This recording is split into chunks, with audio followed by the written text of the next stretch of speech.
క్షేత్రంలో ఉన్న వీరభద్ర స్వరూపం దగ్గర కూర్చుని ప్రతిరోజు ఒక గంట సేపు శివనామాలు చెప్పుకొని కొద్ది రోజులు అక్కడ ఉండి వస్తే ఆ వ్యాధులు నయమైనటువంటి సందర్భాలు ఎన్నో ఉన్నాయి.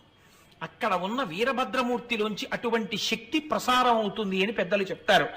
అక్కడే ఆ తల్లి చంద్రవతి అనబడేటటువంటి ఒక రాజకుమార్తె ఒక భయంకరమైనటువంటి గడ్డు కాలాన్ని ఎదుర్కొంది. తన తండ్రే తనని మోహించాడు.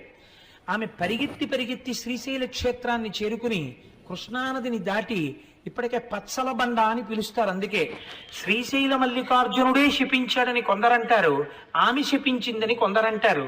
ఏదైనా ఇప్పటికీ అక్కడ పచ్చల బండ ఉంది. ఆ పిల్లని తరువుకొస్తున్నటువంటి రాజు వెంటపడ్డాడు. పిల్ల గుళ్ళోకి వెళ్ళిపోయి శివలింగాన్ని చూసి ఆమె లింగం అనలేదు, వీడు మల్లికార్జునుడు అంది ఆమె. అని ఆవిడ ఏం చేసిందంటే చేతిలో మల్లెపూల దండ తీసి చేత్తో పట్టుకుని ఈ మల్లెపూల దండ సిగకి చుట్టుకుని, మల్లికార్జున నేను నీకు ఇవ్వగలిగింది ఇదే, ఇది నీ సిగకి చుట్టుకుని నన్ను కాపాడు అంది. ఉత్తర క్షణం లింగోద్భవమూర్తి అంటారు. ఇక్కడ వరకే కనపడతారు లింగోద్భవమూర్తి. మీరు ఎప్పుడైనా శ్రీకాళహస్తిలో ప్రదక్షిణం చేస్తున్నప్పుడు వెనక గోడ మీద చూస్తే కనపడతాడు లింగోద్భవమూర్తి. ఎప్పుడైనా శివాలయాల్లో పెద్ద పెద్ద గుళ్ళకి వెళ్ళినప్పుడు జాగ్రత్తగా చూడండి, ఉంటారు లింగోద్భవమూర్తి. మొన్న నాతో దేవాలయాలకు వచ్చినప్పుడు నేను అరుణాచలంలో చూపించి చెప్పాను, దీని గురించి నన్ను అడగండి మీకు చెప్తానని. నన్ను ఎవరు అడగలేదు, మర్చిపోయారు, నేను మర్చిపోయాను. కనుక ఆ లింగోద్భవమూర్తి స్వామి వచ్చి నీవు పచ్చల బండ వగుదువుగాక అన్నాడు.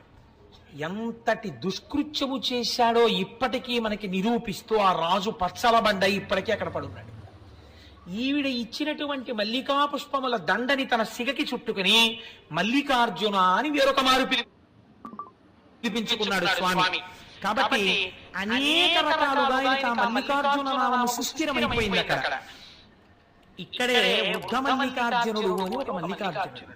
ఇది ఒక చిత్రమైన శివలింగం. శ్రీశైలం వెళ్ళిన వాళ్ళు చూసి ఉంటారు. వృద్ధ మల్లికార్జునుడైన శివలింగం ముడతలు పడిపోయి ఉంటుంది.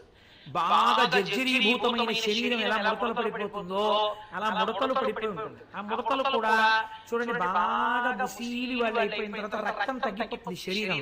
ఆ ముడతలు దగ్గరగా వచ్చేసి ఉంటాయి. ఈ దగ్గరగా వచ్చేసి ఆ ముడతల దగ్గరికి వెళ్ళి ఇలా మీరు ఎత్తి పట్టుకుని ఇలా అంటే అలా నిల్చుంటుంది. ఆ ముడత ఇంకొంచెం యువతలు ఇలా అంటే ఇలా నిల్చుంటుంది, ఇలా నిల్చుంటే ఇలా నిల్చుంటుంది, ఇటు పక్క ఇలా నిల్చోబెడితే ఇలా నిల్చుంటుంది, ఓ 7 అంకెలా నిల్చుంటుంది. మా అమ్మ బాగా వృద్ధురాలు అయిపోయినప్పుడు నేను మా అమ్మ చెయ్యి పట్టుకుని ఆడుకుంటుండేవాడిని. అమ్మ ఇది వచ్చేసావా ఎలా పడుతుందో, తల్లి తల్లే కదండి పాపం.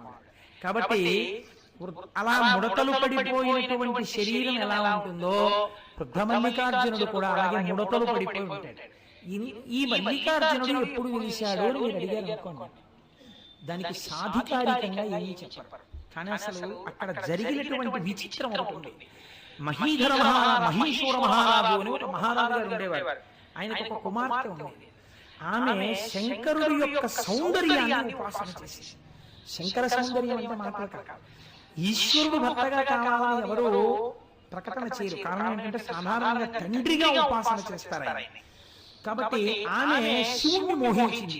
ఏమందగాడు నాకు అలాంటి భర్త కావాలి, చూద్దాం ఏం చేస్తుందో ఈ పిల్లని శంకరుడు కళ్ళొచ్చాడు.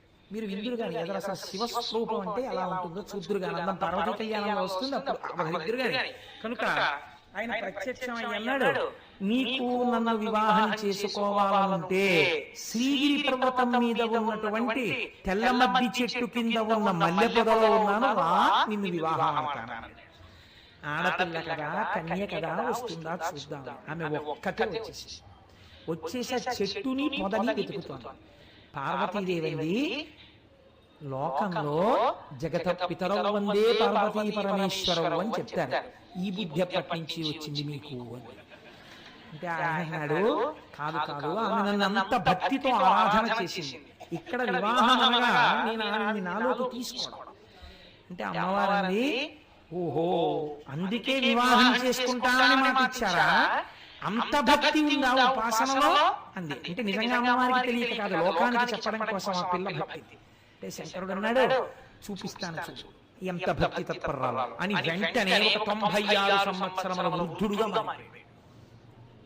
వృద్ధుడిగా ఉన్నప్పుడు మరీ అందంగా ఉంటాడు స్వామి. చంద్రశేఖర పరమాచార్య స్వామి వారిలా ఉంటాడు. ఆ అందం వేరు కదండి. సత్యదండం చేత్తో పట్టుకుని ముడతలు పడిపోయిన శరీరంతో కడుపు ఇలా అక్కలించుకుపోయి ఇలా నరాలు పైకి తేలిపోయిన చేత్తో ఒక కన్ను గాజు కన్నులైపోయి ఒక్క కన్ను